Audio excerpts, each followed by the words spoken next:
Welcome,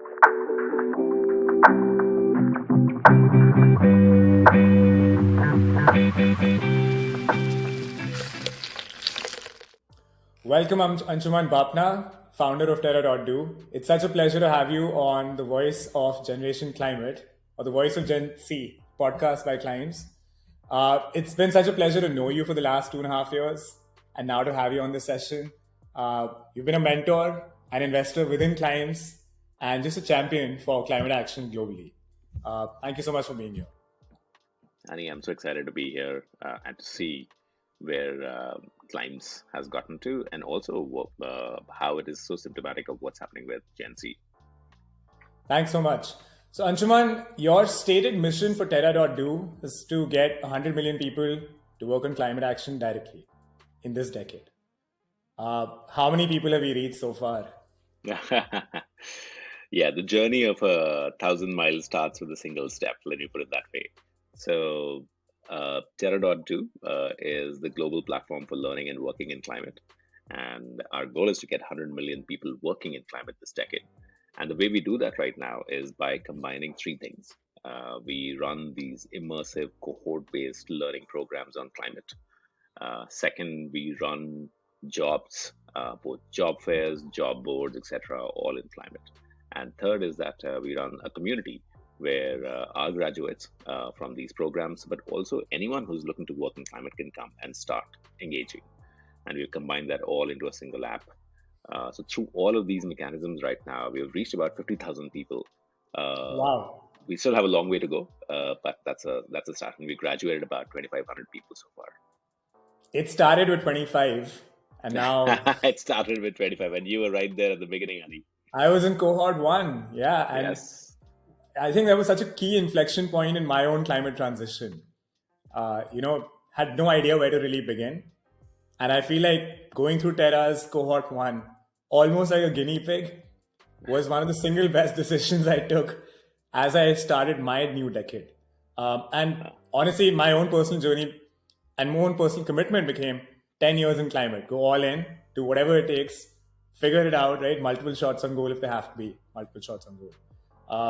And the number of people that I've found in the Terra community who've been a very key part of my own climate journey through this decade has been incredible. In fact, my co-founder at Climes, Sid, and I met via Terra.do, right? He was in cohort number 2, I was in cohort number 1. We had an early believer who joined Climes, Yash, who was in cohort number 3. And then along the way, we found so many other builders, right, and operators within the community. What's the ingredient? What's the secret sauce of kind of fanning out, putting out the bat signal and saying, hey, we're here. Like if somebody wants to start their climate journey, we are here with the first step. Come aboard. How do you do it? Yeah, I think, Adi, a lot of it is reflected in the challenges that I saw when I was trying to make a transition. So quickly, my background had been as a tech and social entrepreneur, starting multiple companies, working at big places like Google and Make My Trip, and then just having this moment of crisis and realizing that I really wanted to spend the next many, many years of my professional life trying to solve for the climate crisis, and was trying to answer this question on how I could use my skills to find the right place in climate. I spoke to hundreds of people and very eclectic, everything from climate justice to nuclear fusion, and India, US, Peru, Australia, all across the world. And there were two big insights I think that are now baked into the program. So one was, of course, that there's incredible scale that's needed to solve for this crisis. So we are transforming every single sector that we can imagine: energy, agriculture, transportation, manufacturing, construction, even horizontals like finance. So we would need all kinds of people with all kinds of skills to come in. But the second part, which is a lot more personal, which I think is also the reason why the cohort program is so successful, is this realization that this was entirely about people and the connections people make. My own personal journey when I was trying to figure this out it felt very lonely. It felt I was kind of one of the few people in my peer group who was thinking about this. My old professional network was no longer useful. it just felt that I needed to be able to have someone at the other end who empathized, who could potentially mentor and help. And that's something that we have baked into the program. So my frustration with everything that was out there already was a ton of stuff thrown at you. When if you and a lot of people here would potentially relate to that, which is that climate working in climate is as much a professional journey as an emotional one, and that emotional roller coaster is a big deal because there's literally that arc that you go through that it feels like an important problem, and then you open up the kimono and you realize, oh my god, this is so bad. And then there is this moment of crisis, and then you go through that whole emotional roller coaster where you realize there are all these amazing solutions out there, and then you start wrapping your head around that. So I think that's what we bake into a program in which the secret sauce is all the people who are instructors in that program. I think we have a great content curriculum that we keep updating on a weekly basis. But the fact that we have instructors who have been on an ocean research vessel for 15 years, or have been working on how refugee crisis is getting exacerbated by the climate crisis as part of their PhD, means that these are fundamentally highly qualified but also highly empathetic individuals. And that is the secret sauce, which is that you have to make these individual connections happen for true learning and continuous learning to happen. You described it so well. It's a professional and emotional decision, right? People who are choosing to go into climate to work cannot be devoid of the emotional attachment to what they do now. And I think the very few careers that earlier had that combination. Hmm. Uh, you had to be you have to be lucky to find a career like that, where emotionally you were charged, professionally you were charged. Now with climate, there is no way to separate the two. People fundamentally feel a very personal attachment to this cause, right? All around the world, more and more number of people are getting affected by rising sea levels, hurricanes, forest fires, right? Locust attacks also. I think so many people are affected at some level, and that's creating an awareness that hey, like we all have a responsibility to do something about it too. It's not just some enterprise or some government away from me. It's me who can also play my part, right? So, what sort of choices are you seeing people make now? One is they're putting up the hand and saying, "Okay, I want to make my next career a climate career." Right? Where do I get started? Terra. What else are you seeing in terms of just individual choices? Yeah, I'll give you a couple of examples. So I think first of all, uh, for anything to become as scaled as 100 million people working in it, which by the way is not too dissimilar from the number of people who work in the internet sector. So Yeah. you would argue that about 200 people across the world, 200 million people across the world work in the internet sector. And they're not there because of any altruistic reason. They're there because of all kinds of reasons, including sometimes altruistic reasons. Yeah. Now, I think we are sitting at a very important moment in time where climate is transitioning from being corporate social responsibility plus to sometimes, dare I say, um, unicorn minus, right? And what I mean by that is that we're at that cusp where the amount of capital and the amount of talent that is coming into climate sustainability, biodiversity now, thankfully, all these solutions is just incredible, which means that it is attracting incredible quality of talent as well. And my thesis has always been that look, if you really want to make something mainstream, you need to have people come in for all the seven deadly sins, right? So, not just altruism. So, you want people to come in because of greed, you want people to come in because of fear, and so on. And I'll Because give they're just two the right examples. motivators, right? Exactly. They are very powerful motivators, and So, I'll give you an example. We run yeah. these we run this program for oil and gas folks who are looking to move into clean energy. When we try to figure out why they are there, there's definitely a very strong sense of responsibility. Hmm. But there's also the sense that, look, I'm going to be out of a job. I've been working in this sector, which has always been this booming sector forever. But this boom and bust cycle does not feel like anything before. It feels like new exploration has stopped. If I'm a geologist, if I'm a reservoir engineer, what am I going to do at like 30, 40 at the peak of my career? So why don't I take this to a sunrise industry? No pun intended. And that sunrise industry is, I don't know, for example, geothermal energy, for example, right? Or wind energy and so on. So that's the fear part of it. There's the greed part of it. We run this beautiful program for climate investors. So these are early stage investors who are looking to invest in climate. There's definitely a sense of altruism, but there's also this sense that there is actually a lot of money to be made. We're talking about creating companies that will disrupt cement, that will disrupt steel, that will disrupt Steel. all like trillion-dollar industries. So therefore, these people are also here. So I think these are all examples of not just altruism, but all these other reasons why people are also jumping into climate.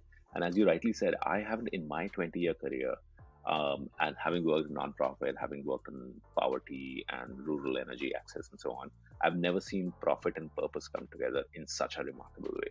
In fact, so much so that it's almost like if I was when I meet people 20 years younger than me, and I started my first company in 1999 when the internet was like in its infancy, and I'm like, dude, this is the internet moment.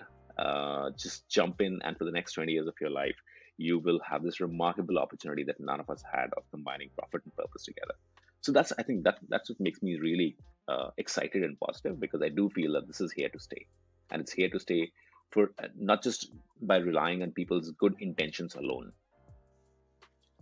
And this is a line you've said a lot. It's the single biggest opportunity of our generation, right? Because we get to solve a big problem, the single biggest problem of our generation, which also makes it the single biggest opportunity of our generation. It only becomes an opportunity if incentives are clearly defined for people to solve it, right?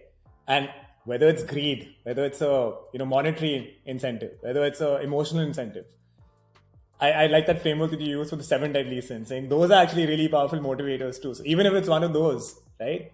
Does it motivate someone to do enough out of sloth, out of fear, out of anger, out of greed, like whatever incentives it is, that doesn't matter as long as it's channeled towards solving for climate because it has to be solved.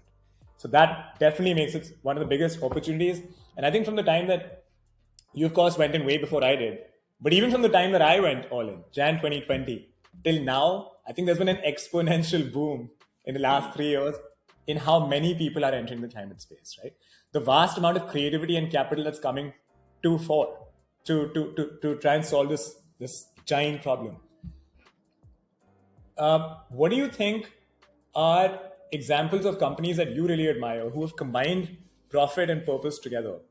And they've just emulated.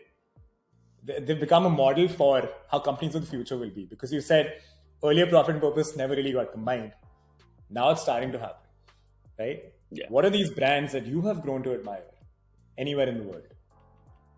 yeah, plenty come to mind. Um, Let me see if I can pick up a few. So one of my favorites is this company called Pachama, and Pachama is solving for an important problem, which is in carbon offsets. It's very hard to figure out how legitimate these offsets are. If there are projects happening, then how do we know that these projects, say forestry projects, are truly working? And that's something that so they started out with a software technology stack that would essentially audit these forests. And again, they've gone down the path of realizing something that Climes also does really well, which is to say, look, the real bottleneck is supply. So they've also started developing their own projects. So to me, that feels like an interesting kind of a company. There are uh, uh, at the other extreme end is the experiment that is happening in Australia right now. And Australia is a bit of a funky place because politically, even though from climate crisis standpoint, we know what happened with the wildfires 2 years ago, 3 years ago. But politically, it seemed like a very different country altogether, which was very reliant on fossil fuels, both as a consumer but also as an exporter. And yet, in the past year and a half, Australian politics has changed completely, where climate has become front and center. In fact, it's become one of the central political issues and actually winning votes for the new party and for the new prime minister. But there, one of the famous mining billionaires used to be this company called Fortescue. And Fortescue is going from essentially extracting all kinds of metals and coal and so on to suddenly taking this person who's a billionaire, taking their multi-billion dollar fortune and completely shifting it into green hydrogen. So the fact that you can see individuals like that now making this complete U-turn and realizing what an opportunity the green transition is going to be is also very inspiring to me to see what happens there. And I see this also in companies and organizations which are not for profit. There are tons and tons of amazing non-profit governmental organizations and so on. If you look at an example of an organization that I really admire is the Department of Energy here in the US, and especially their loan office. So the loan office is Jigar Shah, right? It's led by, exactly. yeah. I mean, typically it's like it's this bureaucratic thing embedded inside something. And what they did was that they hired this guy who was one of the pioneers of solar financing, called Jigar Shah. And Jigar Shah has essentially taken the billions of dollars that the US government has and redeployed it and created this whole infrastructure that allows now hardware tech companies, which are ready to take off in a major, major way, to now have literally access to $1 billion in loan capital from the US government. So these are all examples where they seem like institutional things at the end of the day, but they start out with an individual making a decision first. So it's Fortescue making a decision. It's Diego, who's a travel entrepreneur like myself, making a decision. It's someone like you, Ani, making a decision, and then building this whole ecosystem around them. So that's what I find most powerful. And that's like a sequence of Gen Z people who create Gen Z organizations, Yes. right? Who then create Gen Z policies, maybe. And some of that is Gen Z institutions. Because if you identify a trend in all the people you mentioned, I don't think they had very much in common to each other. Yes, Right? They may completely. not have looked the same. They may not have even gone to the same education systems. Vastly different sets of people, but putting up their hands around the world and saying, "Hey, I want to do something. I care. You have a short runway to like solve this. What will it take, right? And that what will it take for me to figure out how I can play my part is the first starting point, right? That first nugget.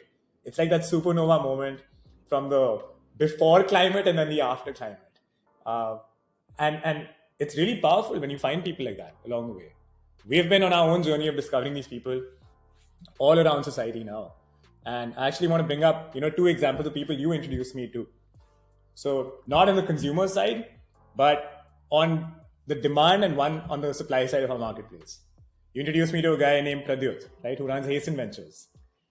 And Pradyut was starting to build out really cool forestry projects.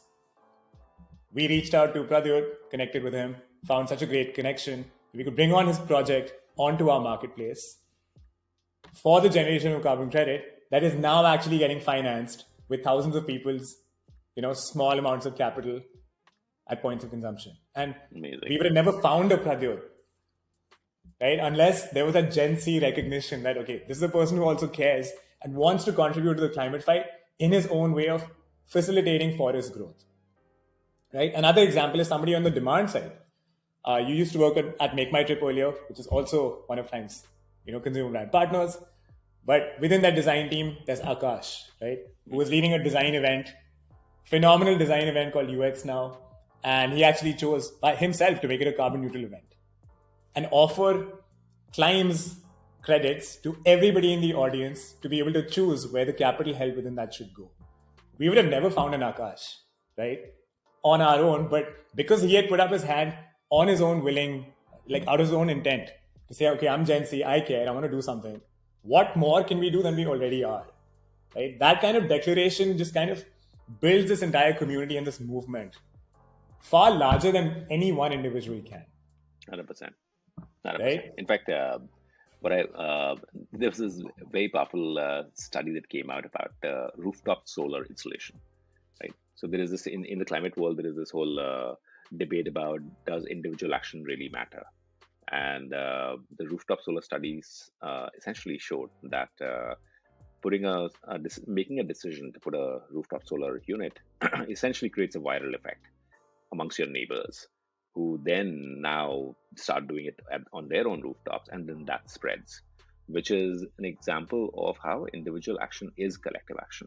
And I think the right framing is exactly what you said, which is that's the beginning. And the beginning is actually your first individual collective action, but that's not the end. And therefore, and how you propagate it through your networks is by becoming that example first. Yeah, it's a really strong virus, and it's the kind of virus we need, right? An R naught of like 4, 5, 6 with neighbors going solar because you also did it. That's really, really powerful, right? It's a similar thing with exercising, by the way. Households Mm, where parents exercise, their kids are more likely to exercise. So wherever the older generation kind of has good habits, it gets passed down, right? And if as a household you have good habits or you have good practices, it gets passed on to your neighbor. So, so it's amazing how behavior change can actually be such a powerful tool for climate mm, action. So not everything has to be done on a grand macro level. A lot of decisions can actually be taken on a small micro level, and they do stack up, right? So what are some of the individual choices you have made as, yes, a Gen Z career professional? What about a Gen Z individual and a Gen Z family? mm. So, so we, just for everyone who's listening in the context, we used to live in India until about a few years back in Bangalore, and my wife's midlife crisis led her to come back to the US to Stanford for her PhD, and she is working on sustainable construction as part of the new climate school here. So she's in climate, I'm in climate. And part of the reason why both of us are is because of our kids, especially my daughter, who's now 13-year-old, who has been completely, absolutely clear about how this was the only thing that was worth working on for much longer than I remember, and has been the inspiration and frankly the prod every once in a while, saying, "Oh, this is not enough. Why are you guys not doing more?" and so on and on. So I think that's one part of it, that we're trying to live that ethos in our own lives. The key thing that we've actually worked on is consumption, and to see how we could consume, how we could be very conscious of the places where we consume. We love traveling, and in fact, honestly, that's the only thing that we do as a family together, which just binds all of us together. And what we've done is that over the past year, we've been a lot more conscious about the modes of transport that we think about, that we use to go travel. So our travel has become a lot more local uh, as a result. It helps that we live in California, which is, I think, one of the most beautiful places on the planet, anyhow.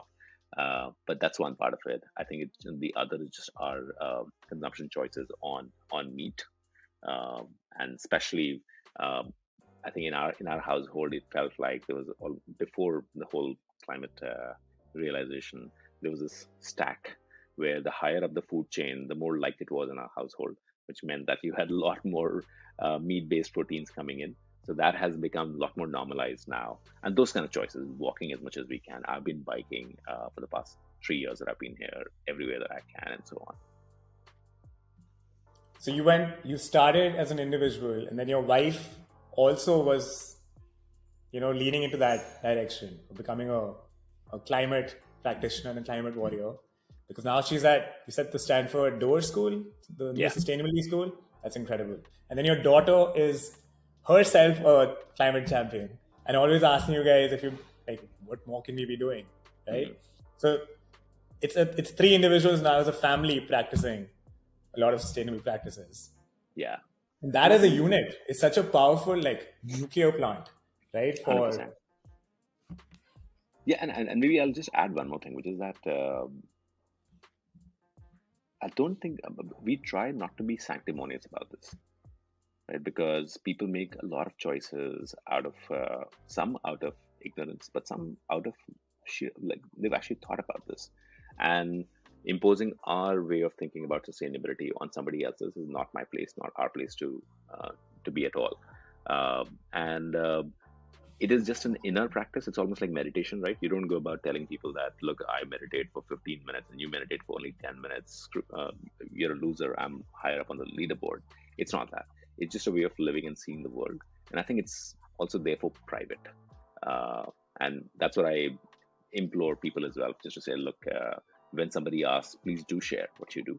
But otherwise, don't try to go out and try to convert people into a yeah, sustainable life, because people arrive at this end point through very zigzaggy ways sometimes, and that's okay. 100%, Anshuman. Like at Climes also we have this line, we can't evangelize the value of doing something more sustainable. Either you arrive at that decision yourself and you want to do it, that's great. Mm, But if somebody is told that they have to do it, nobody's going to want to do it. So we can't create a push-based society around sustainable choices. It has to be pull-based, right? Make me want to do it, and I will. Even with companies, make me as a company want to do it, and I will, right? So I think this movement is, it has to be incentives based. Whether it's an individual, whether it's a company, whether it's even a government, what are the incentives in that zigzaggy route that lead up to somebody realizing, hey, I actually kind of feel like this is a better choice overall to make. Right? Eating alternative proteins is a better choice to make, or going vegetarian is a better choice to make than eating meats. Anybody can keep saying you have to do it, but I want to arrive at that decision myself, right? So, in this stack of stakeholders that I just laid out, individuals, consumer brands, big enterprises, financial institutions, and governments. Who are you betting on to kind of guide us forward? All have a responsibility, but Yes. who are you betting on to be the real front runner? Yeah, all of them. In fact, that's the reason why I started Terra. And I'll tell you why. Because back in the day when I was trying to figure out, okay, where in my career I am and how I want to play in climate, my real desire was to work at a horizontal platform level.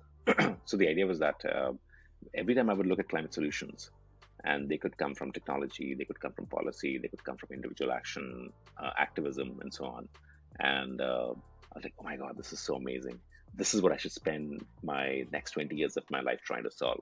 And it could be methane emissions from natural gas pipelines on one end, or activism to get all financial institutions to make commitments to not fund fossil fuel infrastructure. And both of these, first of all, are very different kinds of things. Both of these are extremely powerful and highly impactful. And both of these require a lifetime's work.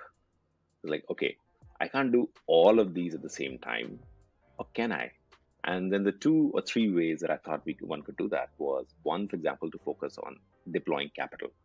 So there, the thinking was that if I could figure out how to unlock $1 trillion in capital, then that capital will find its way to any of these solutions in the right market mechanism. But I'm not that guy. I'm not the guy who can unlock $1 trillion in capital, or at least that's not my thing.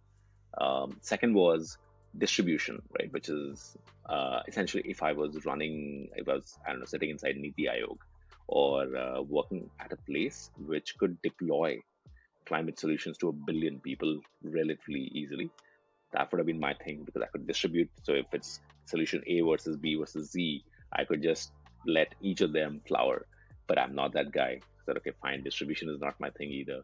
But the third thing was talent, which is there are all these incredible people who are all deciding to raise their hands and get into climate in all kinds of different ways. And they'll walk their path to the most impactful thing that is at the intersection of what the climate needs and what their skills are. How about I just enable them? So that's what Terra is. I was being greedy and I'm saying I want all these careers, sometimes vicariously, right? So, for example, through you, I'm vicariously living the life of what it means to actually start an offsets and a project-based business on the supply side in India. And I'm doing that through all these other people, some of them who are going out and becoming leaders in the Sunrise movement, or starting out activism focused or policy focused things at their end. So that was my solution for myself, which is play at all these different levels.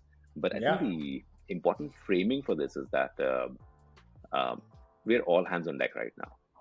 So we need everyone and all their skills in every geography on every possible solution out there. We definitely need a framing that allows us to walk away from solutions that are not real solutions. So greenwashing, equivalent things that are happening, we definitely need that. But the canvas is so wide right now that and we've done so little to solve this crisis that almost anything that you pick up is going to begin to make a dent. Is Yeah. my theory. I like that mental model you've had. Either I could be the finance guy, I could be the policy guy, or I could be the guy who's leading to education or creating human capital, right, to go into the space, and then they can kind of broaden out and find their niche of where in the fight, in the climate fight, they belong. So let's actually double click on that and go deeper into Terra. So you've been around for 3 years now. Two You've years reached actually, 50. but yes. Two and a Yeah, half. March 2020 to Yeah. now, it's about 2.5 years. And you started with the core Learning for Action program, which was one place to get started, right? Just broad. You don't know anything, come here. And then find more people like yourself. And then after this, go into whatever niche whatever niche attracts you. And then along the way, you've kind of created more programs, right? Climate for investors, climate for oil and gas workers, climate for designers. How's that stack shaped up? Just paint a picture of how you're approaching this curriculum design. Yeah. So our theory of change had always been that the cohort-based programs are fundamentally anti-scale, right? You can have a few hundred people, maybe even a few thousand people every cohort, but you can't really. That doesn't add up to something that looks like 100 million people working in climate this decade, right? But that is fine because these people are the fire starters, like yourself, Zani, right? So you build these programs. These programs allow individuals to learn, but more importantly, find others like themselves and then go out and do their thing. And they become the core, the beating heart of a community, which is eventually millions of people strong. So that's been our thesis. So in the past 2.5 years, we've launched about 15 different programs, and the programs have sometimes focused on skills, which is if you're a product manager or a software engineer, how do you think about climate? But sometimes they focus on sectors and problems, which is uh, if you work in the EV industry and trying to figure out how to get your entire fleet converted into electric vehicles, how would you go about doing that? Sometimes they've been very navigational kind of programs, which is you know that you want to work in climate, but you don't know where to begin. Let us orient you. But sometimes there have been skilling programs almost, which is this example of hydrogen, where if you're an energy executive trying to figure out how to deploy hydrogen, then where would you go? So those are the kind of programs that we've all put together and graduated about 2,500 people, 25 plus countries, roughly half of them from the developing world, and all tightly knit together, even post the program. So that's on the learning side. But the other thing, Ani, that was really important to us from day one, and that's the reason why we built the programs the way we did, was that eventually we were going to figure out a way to open these up to anyone on the planet. So what we've been at for the past 6 months is we've taken all the thousands of hours of content, curriculum, etc., that we've created, and we've broken it down into 15-minute chunks. And now a lot of them are now accessible inside the free Terra app. So you can just download the app from the App Store or from the Play Store, go there and click on the Learn tab, and there are all these amazing modules in there. And that is because our thesis has always been that we have to unlock at the biggest possible top of the funnel. We have to catch people when they're saying, I've been thinking about climate. What can I do? And have them discover Terra and come inside. For example, one of our biggest sources of acquisition, the way people come inside Terra, is not through learning, it's through jobs. So what they hear is, oh, there is a job fair happening, an online job fair happening for climate companies on Friday at 8 a.m. Okay, let me show up for that. And it's a moment of revelation for them because two things happen. One is that they look at the breadth of companies every Friday. So they realize that, oh my God, I thought climate was X. And here it is A, B, C, P, Q, R, and X, Y, Z also. So it's not just like this tiny little thing, it's a gigantic thing. And second, they see 1,000 people on that live call with them. And that lights up another bulb saying, oh, I'm not the only idiot who's thinking about working in climate. There are all these amazing people as well. So this sense of community and this optimistic sense of solutions being out there of all different kinds and all kinds of jobs is what really is powerful about the whole jobs piece that we do.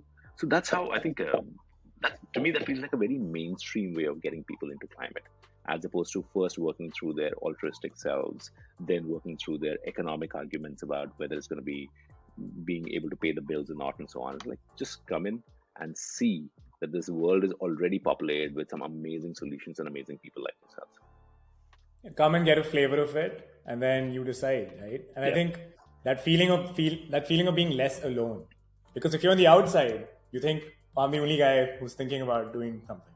But once you absolutely. come In and fact, join the community, you get a taste of it. You realize, wow, there are like 100 more people sitting in this room who are all equally charged, right? absolutely. In fact, I think the right sentiment to get to is almost FOMO, Yeah. right? Which is that, oh my God, all these crazy things are happening, and here I am still thinking, should I not? I was like, dude, let's just jump in. That's the Yeah, feeling that I I mean, was getting. I can think about my own cohort one experience, right? It was March 2020 or April 2020. Hmm. And at that time, I had no idea what I was doing. All I know is I'd committed 10 years into working in climate. And when I came into Terra, I found 24 other people like me who were also equally confused and lost. But at the same time, like having each other in the same room felt kind of cool. Like, okay, like at least I'm not the only one, right? Like everyone here is wildly different from each other, very different interests. But the one thing we share is we're all committed to like do something. And now, fast forward 2.5 years, I think everyone from that cohort is actually still working on climate in some Hmm. form or the other, right? And And that's doing some incredible work. and doing incredible work. Like everybody from that cohort and the ones after are doing incredible work. So that feeling of not being the only one, not being alone, but at the same time FOMO, they're like, wow, there's so many other cool things that people can be working on. And that community feel, right? That okay, we're all in this together and there's a way. Like we'll figure it out. This is such a giant, vast problem, but at the same time, there's a solution, right? If I don't have it, somebody else may have it. Hmm.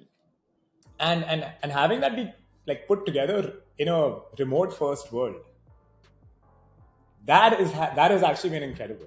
The fact that Terra has been so sticky with the people who've gone through it, not just during the cohort time, but way after as well.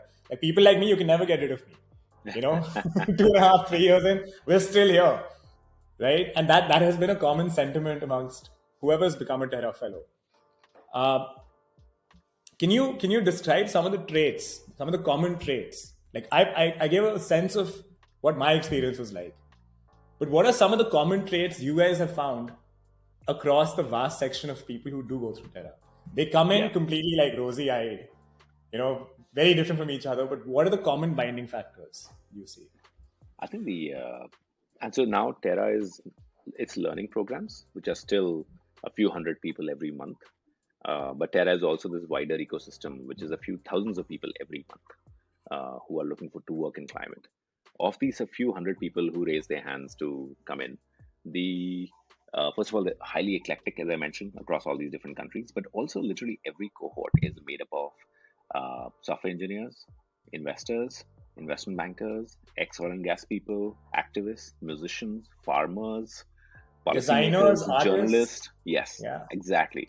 So that is, and that was very important for us to put cohorts together, which are they come from very different backgrounds, but with a very similar objective. And what we've seen as a defining characteristic is that uh, they've all been trying to figure out their place in climate for many, many months before they come to Terra. So it's not like they're saying, "Oh, there's something going on in climate. Teach me." They're like, "Oh my God, I'm going to work in climate regardless. I have been at it for the past 6 months, talking to people, reading up these stories, and I'm a little frazzled now on like how big is this space? What all is going on? How do I think about all these problems and solutions and so on?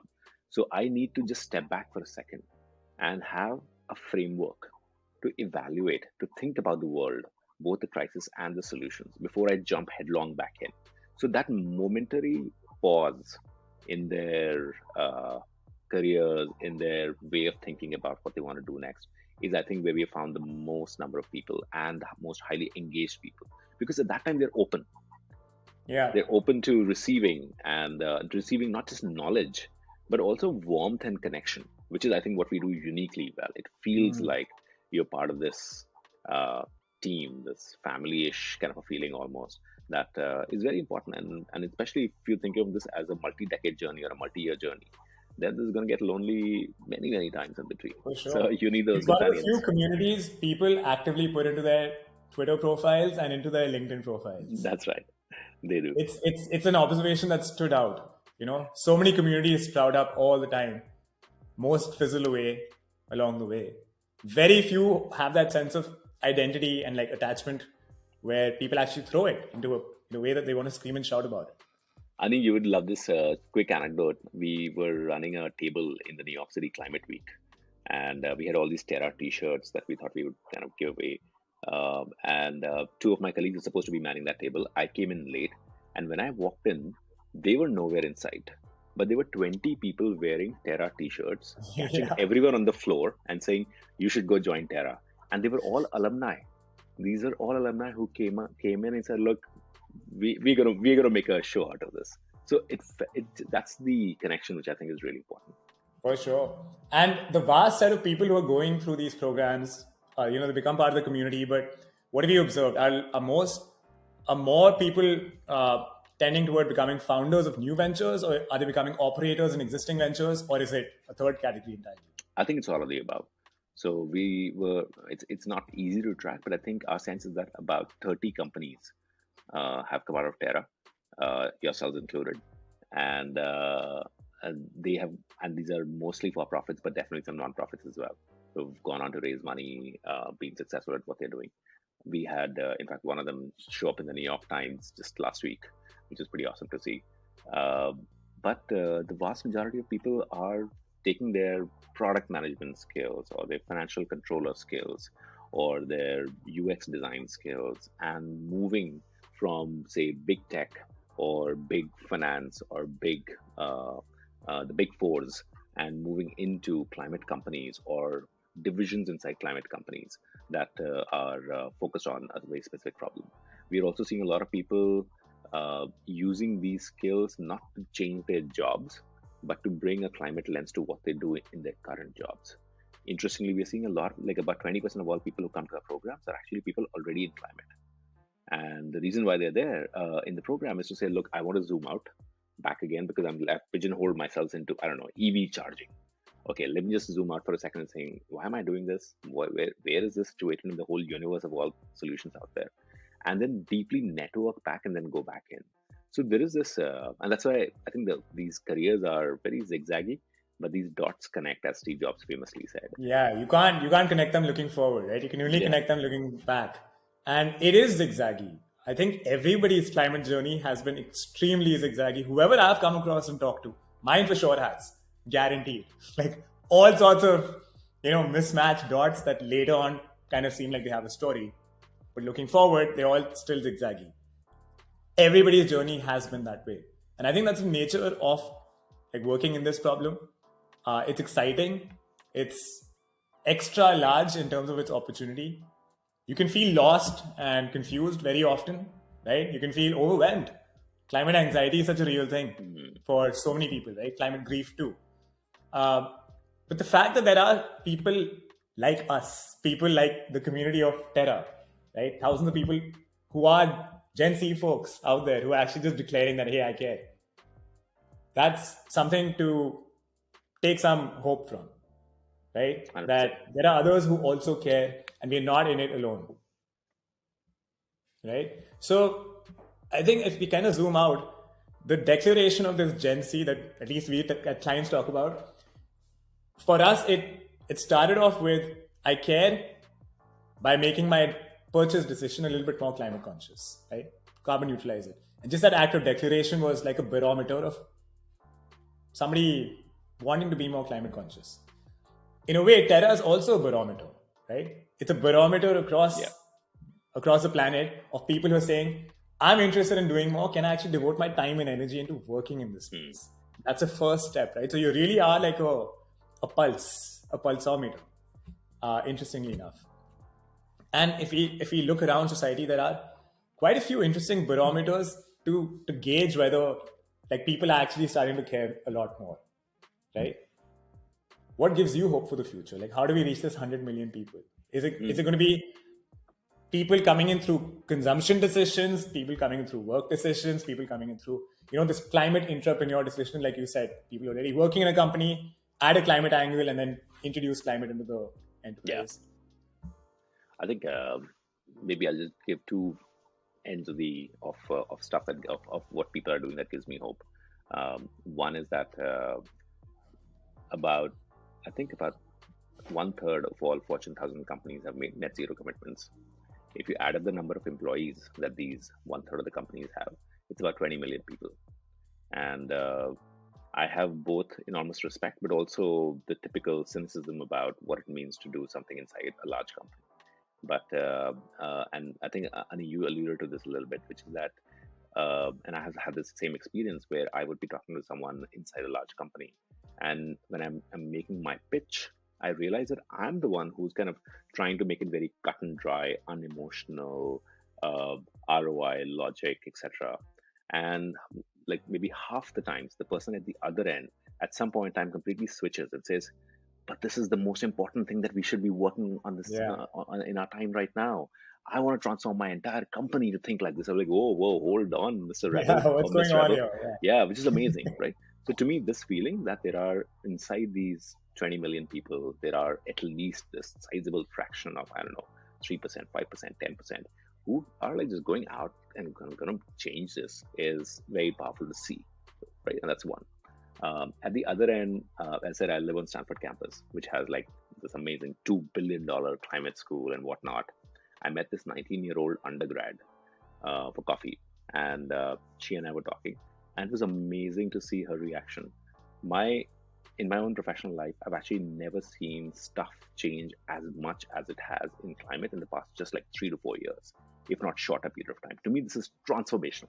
The fact that a country like America went from climate denier in chief to something like now, and organizations and whatnot. To me, I've never seen scale of like change of this scale happen so quickly. And her reaction is, "I don't know what you guys are doing. This is such a massive crisis. Why aren't there 100 such climate schools all across the world? Why aren't there 1,000 unicorns in climate already? This is so slow. We got to do it." I was like, oh my god, that sense of urgency that this newer generation has compared to old fuddy-duddies like me is also inspiring to say, oh my god, like as soon as we are done with our part, we can hand it off to this even more engaged, even more amazing generation which is coming in. So to me, these two ends are just two examples of how this is here. This is here to stay. Yeah, and it's going to be speed and scale that solves it, right? Yeah. Going back, because you mentioned the sustainability school at Stanford, the endowment was given by John Doe, who was the OG of like climate action, by actually putting his money where his mouth is, and he wrote that famous book, which was Speed and Scale, which really lays out a roadmap for how do we solve this problem on a very, very immediate time scale, right? And you look at the age difference between a John Doe and a 19-year-old sitting on Stanford campus, it's huge. But I think both of them are Gen Z because both cared, right? And they're both ready to play their part. What a wonderful conversation this has been, Anshuman. Honestly, always a pleasure every single time we talk. You're a true supporter to Climes. You're a beacon of light for all of us who have followed in this path and are building organizations or just attempting to play our part. Uh, I think the Terra community is honestly found a place in the global climate action community. It's the first place for people to really begin their journeys, right? Somebody's lost, that's why they can just start. They don't have to have any other answer. As long as they have intent, that's a place to start, and then find others like yourself. Thanks so much for this conversation. This has been truly lovely. Yeah, likewise, Ani. Always great to catch up, and thanks for the lovely questions. Thanks a lot.